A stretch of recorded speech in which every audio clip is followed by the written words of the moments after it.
مشاهدينا مساء الخير ويسعد مساءكم. النهاردة حلقة جديدة من حكاية وحدوتة، وهنتكلم عن موضوع يوم المرأة العالمي اللي هو كان من يومين فاتوا.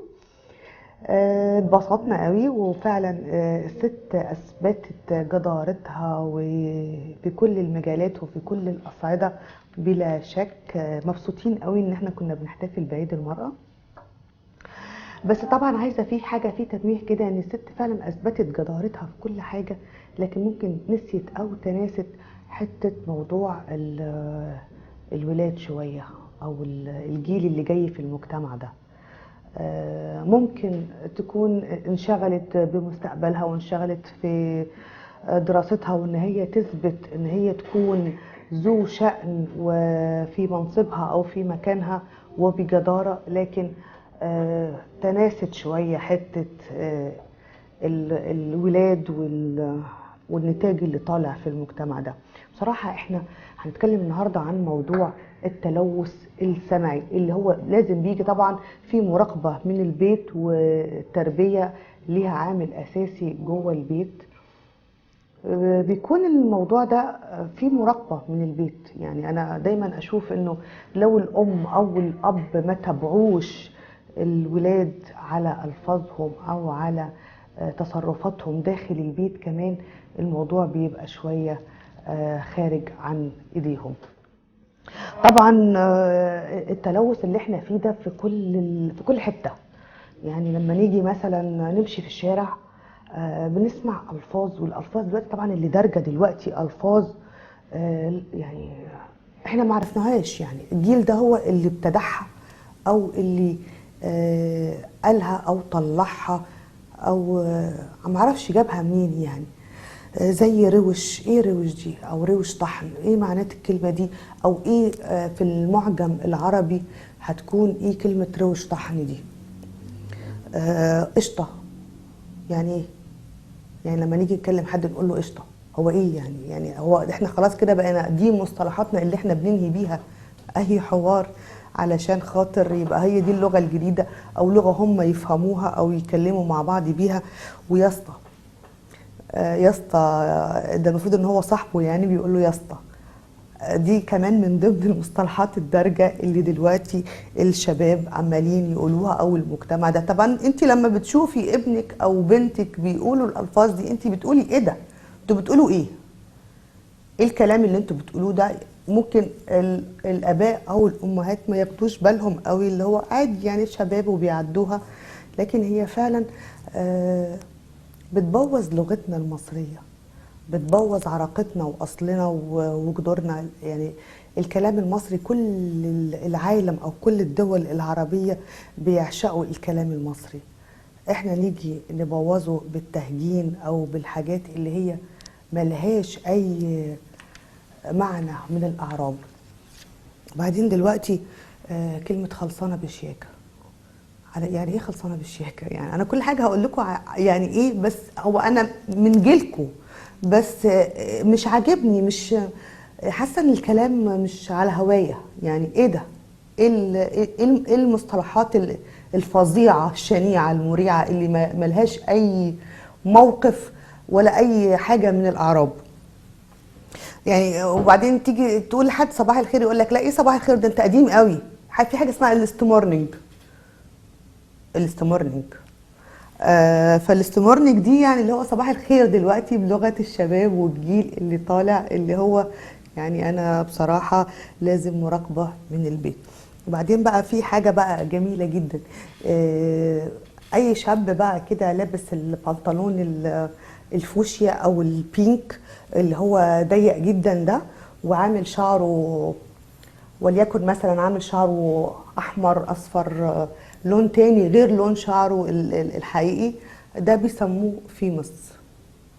على اساس انه هو الفيمس ده يعني كترجمه للانجليزيه اللي هي مشهور، بس هو لا، فيمس ده اللي هو لابس البنطلون الفوشيا او البينك، او اللي عامل شعره بطريقه جهنميه، يعني حاجه كده ما شفناهاش. يعني وقصات الشعر اللي طالعه موضه طبعا جديده، اللي هي حاجه كده لازم الشعر يبقى واقف جدا، او يا اما يبقى حته وحته او نص محلوق ونص موجود. فالحاجات دي كلها يعني ما احنا عشنا زمان وشفنا كانوا احلى لبس بيلبسوه، احلى شياكه، وكانت الموضه بتنزل مصر الاول قبل ما بتروح باريس. فدلوقتي الحاجات المهجنه واللبس والموضه والكلام وكل الحاجات المصطلحات اللي بتبوظ من تراثنا ومن لغتنا ومن لهجتنا المصريه دي مش محبوبه بالنسبه لنا. وبعدين الفيمس ده بقى بيعتمد ان هو بيبقى مشهور جدا من كتر ما بينزل صور بالبنطلونات الفوشيا والبينك والحمراء والحاجات دي كلها. مشهور بنسبة اللايكات اللي عنده على الانستجرام او على تويتر او على فيسبوك، فان هو ده كده حد فيمس قوي. او يا اما على طول عريان، عامل جسمه بادي بيلدينج والنص اللي فوق عريان وعمال ياخد سيلفي قدام المراية وعادي بقى. هو ده كده، ما هو مشهور بقى، يعني اللي هو بيبين العضلات والبنج والحاجات دي كلها ان انا كده فيمس، انا مشهور. هو ده الفيمس، هي دي اللغة، دي لغة شبابنا اللي هو اولادنا اللي احنا المفروض يطلعوا احسن حاجة واحسن مننا، اللي احنا المفروض يعني عايشين حياتنا كلها علشان خاطر نطلع ولادنا النتاج او الجيل اللي جاي او جيل المستقبل يبقى احسن حاجة. مصر زمان ما كانتش كده على فكرة، مصر زمان كانت جميلة قوي. كنا نروح نقعد في اي او حتى لو نبص على الصور اللي معانا دي على الكافيهات زمان ونبص على الكافيهات دلوقتي، الكافيهات كانت في منتهى الرقي والروعة. لو تنزل لنا صورة بقى كده للكافيهات.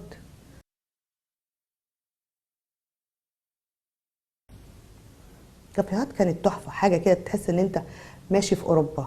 حتى ستايل البنات ولبس البنات او الولاد تحس ان هم محترمين لابسين البدل وفي قمة الشياكة.